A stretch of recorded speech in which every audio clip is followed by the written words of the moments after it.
Greetings from the Charter School Office. I'm Albert Bertram, the Finance Specialist for the office. So this review of the audited financial sheet is a tool that we use in our office to kind of summarize the thick audits. So it compiles the data from the audits, does a couple calculations, and there's a little bit of other information sprinkled in. So I'll kind of go through what's on here. In the past, we had our regional trainings for board members, so that wasn't specific to each school. So this year we're trying this video delivery method, so we hope you enjoy it.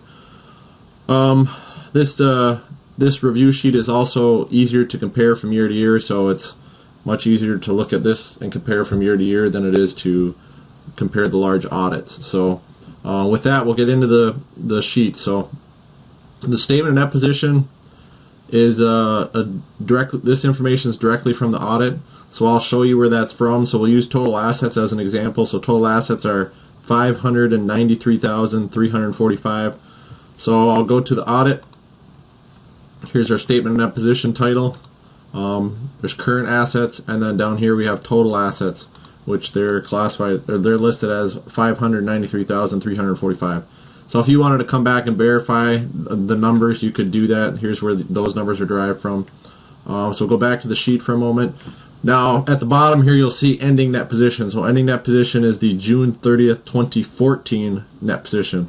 Previous net position is the June 30th, 2013 ending net position. So it's good to know what those are. That's assets minus liabilities. So that will kind of give you, if that's trending upwards or downwards, that would tell you that you're kind of improving as far as assets and liabilities are concerned. So as we move down in the balance sheet section, these are general fund current assets. I'll show you where these are at in the audit.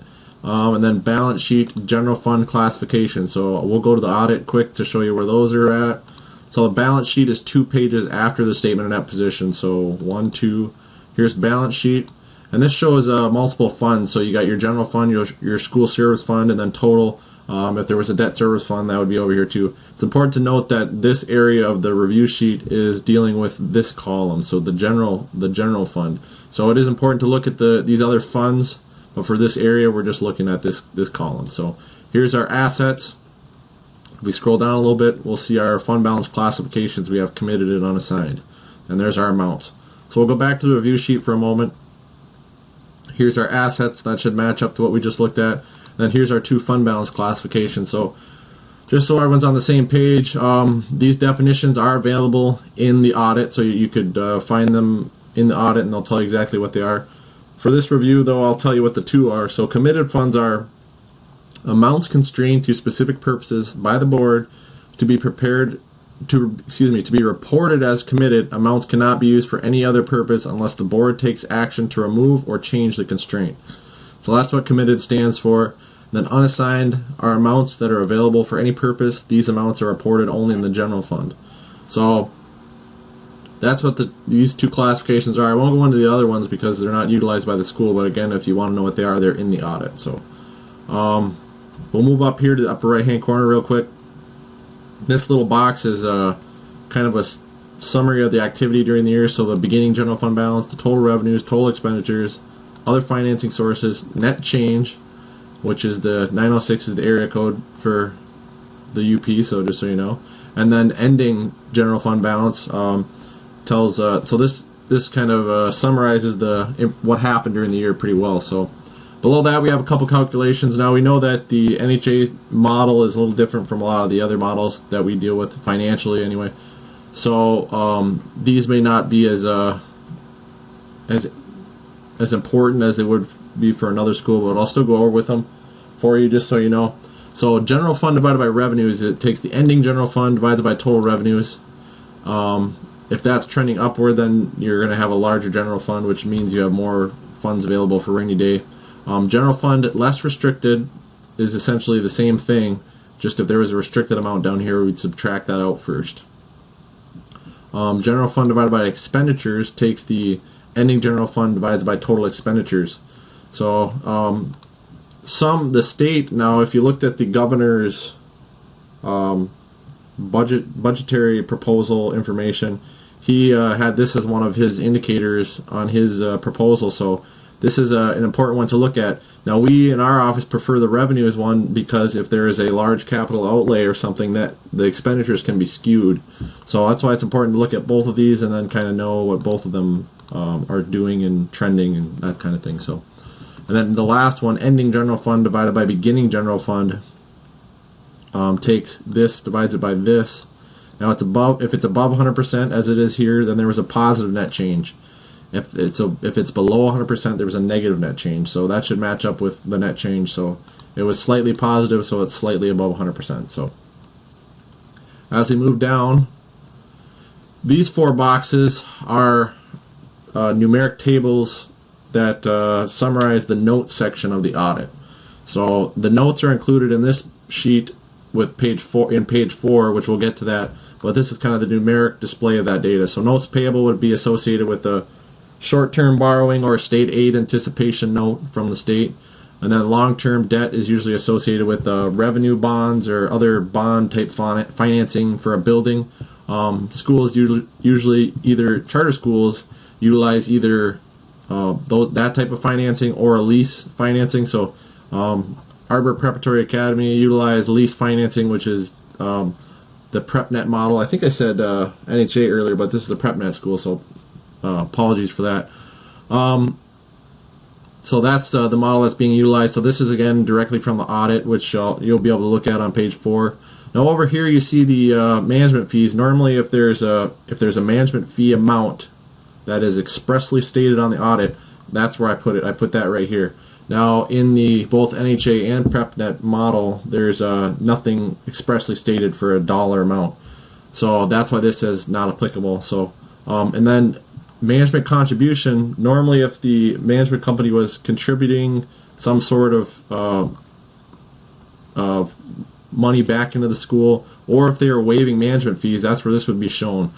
Now if we go down to page 2 for a second, we'll get into this on page 2, but this kind of could have been classified as a contribution. But since there was a NA here, I didn't want to confuse anyone, so I just left that all blank. But I'll explain to you what that means on the next page in a moment. So, so here's the square footage that we have. If this is incorrect, let us know. We'll update it. And these are all formulas, so everything will automatically change. So, utilizing that square footage number, we have revenues per square foot, expenditures per square foot, the difference, and then payment per square foot. So payment per square foot is actually the total lease payment divided by the total square footage. The average for BMCC schools is 14, so this is a little bit above the average, not too much though. And then operations and maintenance per square foot takes the line item on the next page, which I'll scroll down. The line item of operations and maintenance on the next page, and divides that by the square footage. So I think the BMCC average was $18, so just as a point of reference. And then square footage divided by fall 2013 takes the total square footage and divides by the fall 2013 count, which that count is the corresponding count for this fiscal year. And all the count data is included on page 3 of this sheet. So we'll get into that in a moment too. Now moving into page 2, here's our general fund comparison. This lets you look at June 30th, 2014 actual to June 30th, 2013 actual, and then over here it calculates the difference. So with this page, you can easily see differences from year to year, and it's a really good comparison to have when looking at the audited financial information. So as I mentioned above, this private sources PrepNet, this is an amount contributed. Now if you notice, it's under the revenue category. So to define what that is, there's a note in the audit. I'll go down to the note section for a moment. It says revenues private sources PrepNet represents a contribution granted by PrepNet for the excess of school expenditures over public revenues available. So that's kind of could have been classified as a contribution up here. I didn't put it up there just because I didn't want it to be confusing, but just know what that is, and know that the amount's still $265,000 is still decent. It's gone down. This is kind of the model that NHA schools have used, and then PrepNet's utilizing the same type of model. So it's just important to know what that is and know what's going on with that. So as we scroll down, you can see the expenditures as well. Now if you notice, some of these have numbers and some of them don't. If they were not part of my template, then I didn't go back and put all the numbers in. but that's just how they were sorted, so that's why it is. Now, if you don't know what something is though, or you wanted to know what those numbers should be, these numbers are accounting code numbers for the system. So if you want to know what that is, I have a trick that I utilize. I took the accounting manual, put it into Microsoft Word. I believe this is Word 2013. Then you come up in the upper right hand corner, you push find, or you can hold control and push F. And then come over to the navigation bar, type what you're looking for. We'll use basic programs as an example. Make sure you're on results, and then it will actually scan through this document and find things for you. So it's pretty useful. So here's the accounting code, 110, and then basic programs. You can see the definition here: instructional activities including enrichment designed primarily to prepare pupils for activities as citizens, family members, and workers, as contrasted with programs designed to improve or overcome physical, mental, social, and or emotional handicaps. It goes on to say it includes pre-kindergarten, elementary, etc. If you wanted to scroll down, you could see more, and then the different codes within that major code.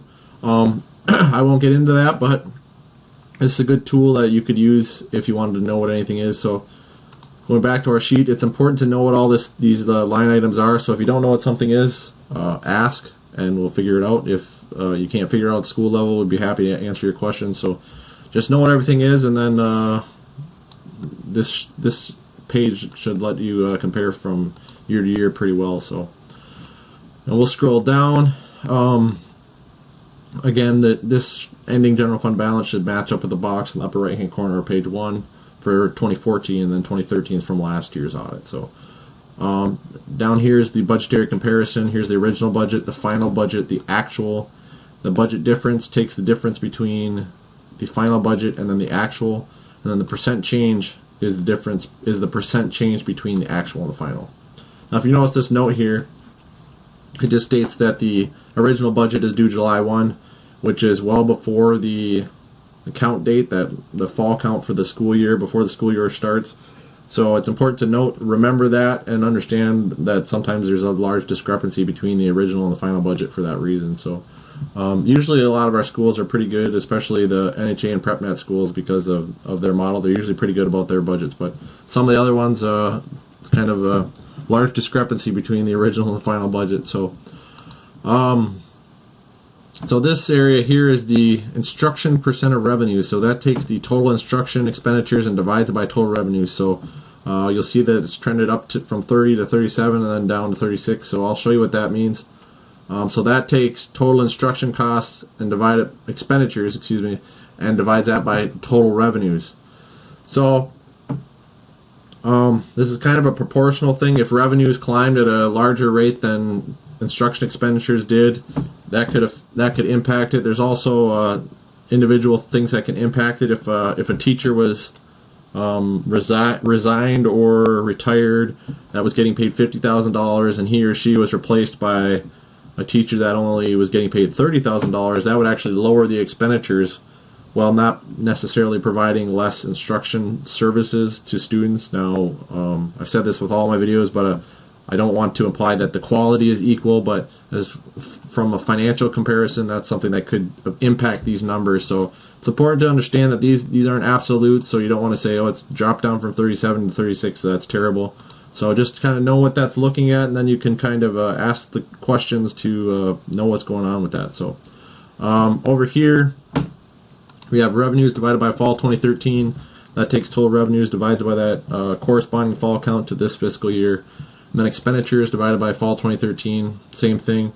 Again, remember, if you do a large capital outlay or something, that could be skewed. And then the difference, just to show the difference. So it's important to know what's going on with that. These are just indicators to look at from year to year to compare, see what's going on. So page 3 is the enrollment numbers. These numbers are derived from CEPI, which before I move on, I'll explain what CEPI is. There's a lot of acronyms in education. So CEPI stands for the Center for Educational Performance and Information. So to get to this data, you come down to My School Data, you go through a filter of a couple things, and then you can pick what you're looking for: student counts, free and reduced lunch counts, special education. And then down here, there's these really large, spreadsheets. So I've gone in and dug that information out for you. So that's where these are from. And then this bottom one is the number we received via Epicenter, which Epicenter is the file transfer program between the charter school office and the school, and that's on the form DS 4061. So that's an unaudited count, so that number may change if the audited number changes, so just so you know. So moving over here, these are the numeric displays of the change from count to count. That's what this is. And then below that we have our visual display of the count for those who are visual people. So, and then below that we have free and reduced lunch counts from SEPI again. And then these these percentages take the free and reduced lunch count and divide it by the total count to come out with a percent free and reduced lunch.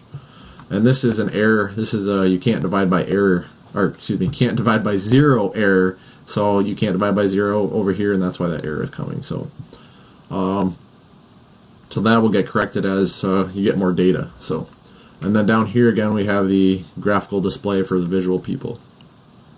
So moving into page 4, this is the notes section. This is derived directly from the audit, but it's important to include in your analysis because it's very good information. That's where those 4 tables on page 1 is derived from, but this is the detail behind it. So if you wanted to go look it up in the audit, I put the page numbers. So the debt section, this has the operating lease for the building, so page 18 is the reference. The management company note, we kind of went over this PrepNet private sources contribution already, but this information is derived from page 15, and then I reference this again, page 23. So no findings, which is good. And then BMCC notes is just anything that's from the audit that wasn't associated with the EMO or debt that we wanted to touch base on. So I wrote a note that the Academy switched auditors, and there's just this other note from page 8 relating to net position, and then and the board expenditures, excuse me, and then capital assets, just a reference to capital assets on page 9. So that's it. I don't have anything else, so let us know if you have any questions. This document's reviewed, so again, we hope it was beneficial, even though the PrepNet model is somewhat different from some of our other schools. It's still, we wanted to bring it to you regardless, and we hope you have got a benefit from this, and thanks for all you do for the children of Michigan. If you have any questions, my email is albertb@bmcc.edu. Thanks, have a good one, stay warm.